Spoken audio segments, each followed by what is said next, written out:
Welcome to the Leaderonomics show, and today I'm with Muhammad Yunus, who's a banker, economist, and Nobel Prize recipient. Professor Yunus, welcome to the show. Thank you. It's great to have you with us. You have a very interesting background. You were a professor at one point, you were a lecturer, you're a Boy Scout also, and you had many different experiences, but ultimately you came up with this vision to elevate poverty, or as you put it, to put poverty in a museum. Tell us a bit about how you got to that point, and how you got that vision and that insight, and how you executed on that. Well, the whole thing began when I was teaching in the university in Bangladesh, Chittagong University, and the country was going through a famine. So we become desperate in a situation like that. It's such an ugly situation, people die of hunger. And here you are teaching and theories of economics. Right. And it's a mismatch between what we teach in the classroom and what you see outside the classroom. It kills you. Very frustrated, very educated. So I felt that I'm a totally useless person. I don't have an ability to make myself in a position to help people. So I thought instead of feeling kind of empty inside myself and feeling a sense of uselessness, why don't I go out to the people in the village next door to the campus and see if I can do something for somebody, at least one person. That way I will know that I'm useful to one person at least. So I started doing that. And every day I will meet people and see if there's something I can do. And I did a lot of little things, and I feel good that at least I'm doing something. I don't know anything about grand economic ideas, but I can make myself useful as a human being. Then I saw the loan sharking in the villages and see the ugly face of the loan sharks. So I thought, I can't solve this problem of loan sharking. It's a global problem, it's a big problem. But it came to my mind that I can solve the problem of few people in that village just by lending myself. I said, I become the lender, and people can come to me and I lend money. Instead of they going to the loan shark, they come to me. So I started doing that. And people are very happy. That is such an enormous relief for them. They are not stuck by the conditionalities of the loan sharks. And seeing their happiness, I wanted to continue with that. So I tried to get to the bank, to link the bank with the people. Bank said, no, we can't lend money to the poor people. They are not creditworthy. So I became very angry at that. And I started criticizing the banking system. And after several months, saying that they are not going to open the door for the poor people, I said, well, I would be a kind of a guarantor. I'll sign their papers, and I'll take all the risk, and they give the money. And finally, they agreed to that. So I started giving money by signing my papers, all the bank's papers, and as a guarantor. And it worked. People are paying back, so I didn't have to pay anything from my pocket. And then I see reluctance in the bank. So I said, why don't I create a separate bank? So that another struggle began, and finally in 1983, we created the bank. It started in 76, and in 83, we created the bank, and then That's expanded. That's Grameen Bank, village bank. Grameen means village. Yep. A lot of people feel frustrated about situations of injustice, of poverty, and so on and so forth, but they tend to not be able to be a victim to the circumstance. But you sort of pulled yourself away. What was how did you do that? How were you able to, okay, this is the hand that's been dealt, but let's look at, let's go a bit macro and let's see what we can do. How does one do that? How does one motivate yourself, or how did you do that, in the early days? It's just one way that if you look at the big picture, so millions of people, hundreds of thousands dying and hungry, billions hungry, you don't know what you can do. It's such a big problem. So I didn't want to get overwhelmed by the enormity of the problem. I tried to see if I can be useful to one person. Yep. At least to that person, I have done something. So I was trying to isolate the problem in a very small part of it. Take a thin slice of the big problem and try to see if I can do something.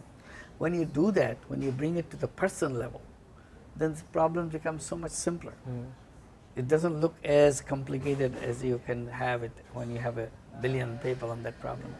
So I went that direction, and that made me feel happy. At least I'm doing something instead of getting numb by the enormity enormity of the problem. Yeah, and it's interesting. I mean, your vision sort of developed over time. It was not something that you had an insight.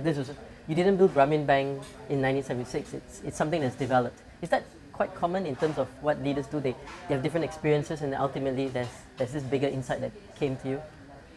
I had no idea that I'll ever become a lender or a banker or something like that. You just wanted to solve a problem. Yeah, I was just looking at it and see I could do that. I did that.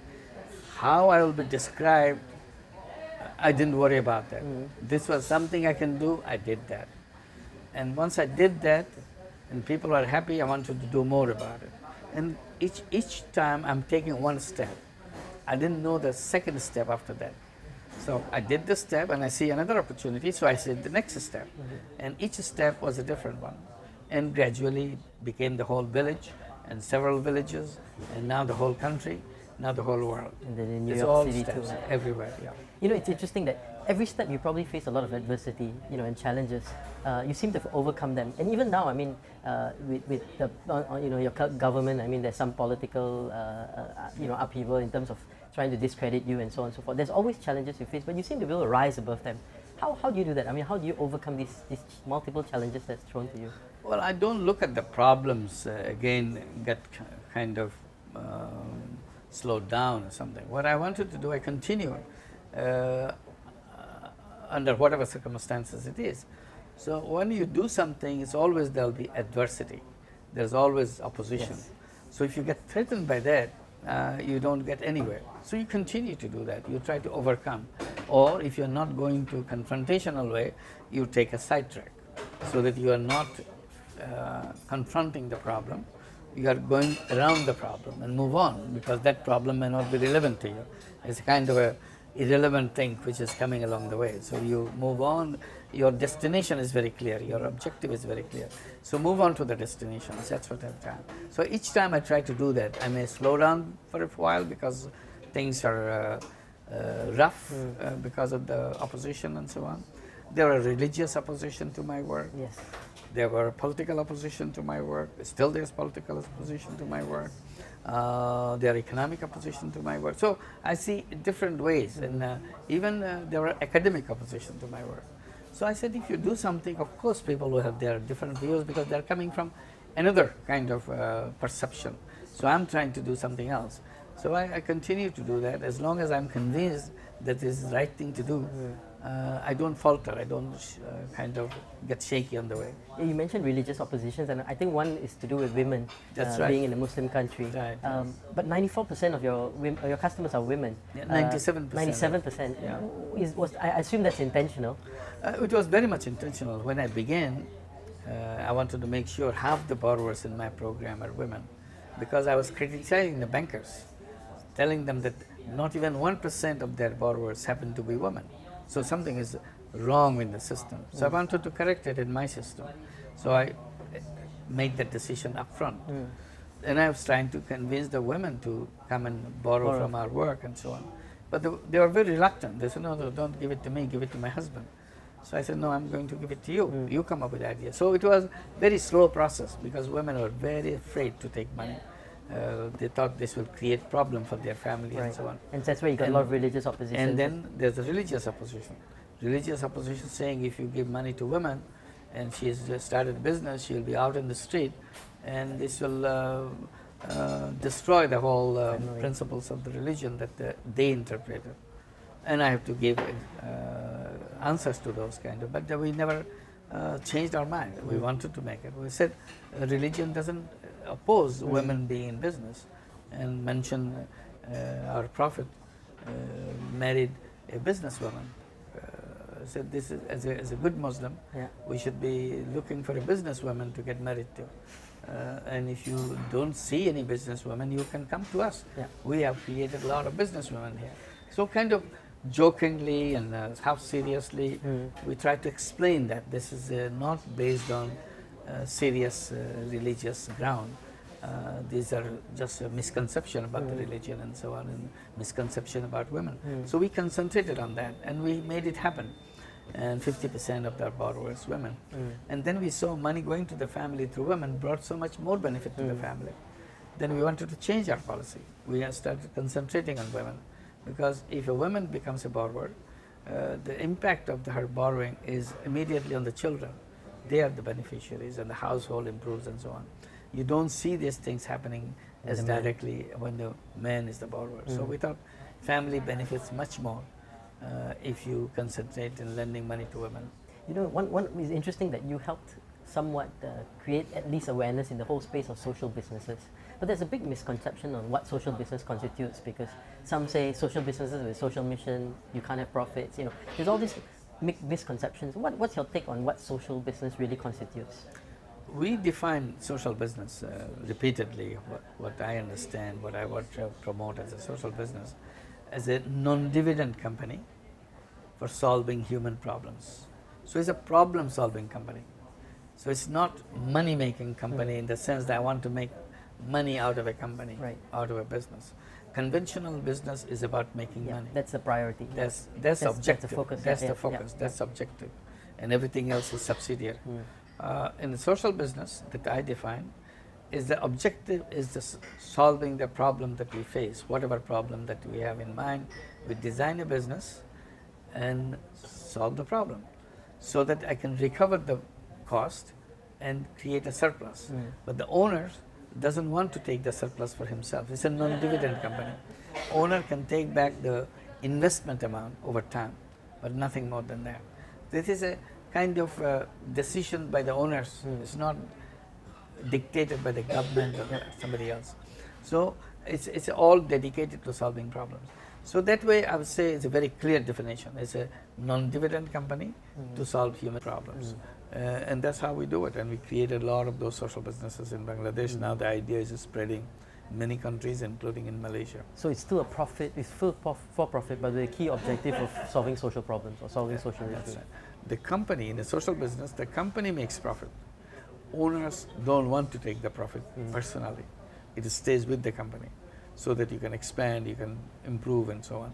So that way, that is the difference. Another difference is it's just focused on a problem solving. So if you are not solving the problem, if you fulfill other conditions, still you are not a social business. So social business has to show that this is a problem and now we're solving it. And this slice of the problem, we have solved it. You know, there's a lot of social entrepreneurs mushrooming all over the world. And many are struggling, you know, in the onset. What advice would you give to some of them as they start up their businesses, as they face challenges, as they go on, you know, to try and build these organizations that solve problems in the world? Any nuggets of wisdom? Social entrepreneurs is a much broader term. It's not related to social business. Okay. Social entrepreneurs not necessarily have to be in business at all. They could be non-business social entrepreneurs. But there are social businesses, social entrepreneurs who are related to business.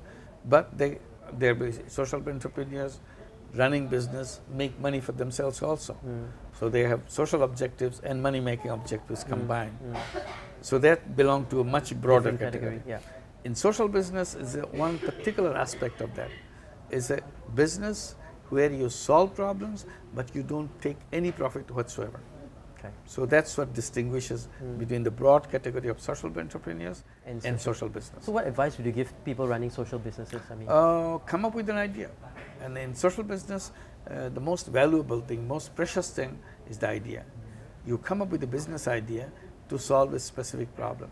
If you can come up with that, the rest of the thing is very easy. Finding money will be easy. More and more of those social business funds will be created. Like Malaysia is taking an initiative through My Harapan to create a social business fund. So that money will be available. If somebody has a bright idea of a business they can go to solve problem, they can approach the fund, and fund become your co-investors and run the business with you. And so that you are successful in doing that, and gradually you can buy off the shares of the fund, and you become the owner and run it as a social business, not for making money, but for solving the problem. So it's a creative idea is the most important thing about social business. Okay. You know, you've been a professor of economics, you've wrote a couple of books, Bankers to the Poor, and 2 other books on social businesses. You've been declared the 2nd most intellectual person in the world and the 25th most influential business person in the past 25 years. You know, as you look back at your past and even look at Bangladesh, it's amazing. 80 million people, about half of Bangladesh are your customers. of Grameen. As you look back at what you've achieved today, how much has your past, your early experience when you were Boy Scout, when you were doing drama, acting, when you when you were teaching at you were studying economics at Dhaka, how important was experiences that you had in the fundamental early years in terms of helping you to become the leader that you've become today?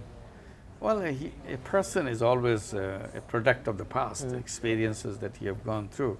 I don't know how directly relevant to all those things, but definitely I'm sure that's what makes me as a person that reacted, responded to the situation. So it's a combination of all those history that I have gone through as a Boy Scout, as a student, all the other things that I have done. Probably I was always an initiator. I always tried to make new steps, and I took charge and so on. And I had an opportunity to visit other countries as a Boy Scout. That gave me a lot of experience. As a 15-year-old, I almost traveled all over the world, particularly in Europe and the USA, to attend Jamboree in Canada. So that gave me another big exposure. And then as a Boy Scout again, I've traveled to Asia and other countries attending Jamborees. So I'm sure that kind of given me a broader perspective of the world. Then I went to the US as a Fulbright scholar. As a student, I did my PhD, and I was a teacher in one of the US universities. So that all combined together gave me whatever I do. And I tried to use my experiences and perceptions into my work.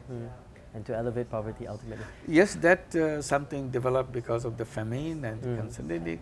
Always I was interested in the poverty issue, but it hit me very hard when the famine came in Bangladesh in 1974. And that's what I was teaching in Bangladesh University. Then I wanted to get involved and see if I can help people. So, final question. What advice would you give some of our viewers? I mean, many of them are, in university or just starting on early in their careers. What kind of advice would you give a young person, in light of, what's happening in the world and in light of the need? Well, one thing I can say that to all young people here in Malaysia and everywhere else, there's the most powerful generation of young people in the whole world. The world has gone through millions of young generation, one after another. But this young generation that we have right now, I would say is the most powerful young people in the entire history of mankind because of the technology they have in their command. No other generation has so much technology, so much power in their hand. So my advice would be to young people to become aware that they are different than other generation of young people. And they're the most powerful young generation. And they should ask themselves, each one should ask himself or herself, what am I going to do with this power? I have this enormous power. I can do anything, practically anything I want. And how am I going to use that power? For what purpose? And if you can become aware and become familiar with what you want to do or decide what you want to do, then you can create a completely new world. Each one of this young person, individually, can change the whole world. That's the power he or she has. Now, they should to become aware of it and make it happen. And leverage that power. We're here with Professor Muhammad Yunus. Professor Yunus, thank you so much for being here on the show. Thank you very much. Here on the Leaderonomics show. Thank you.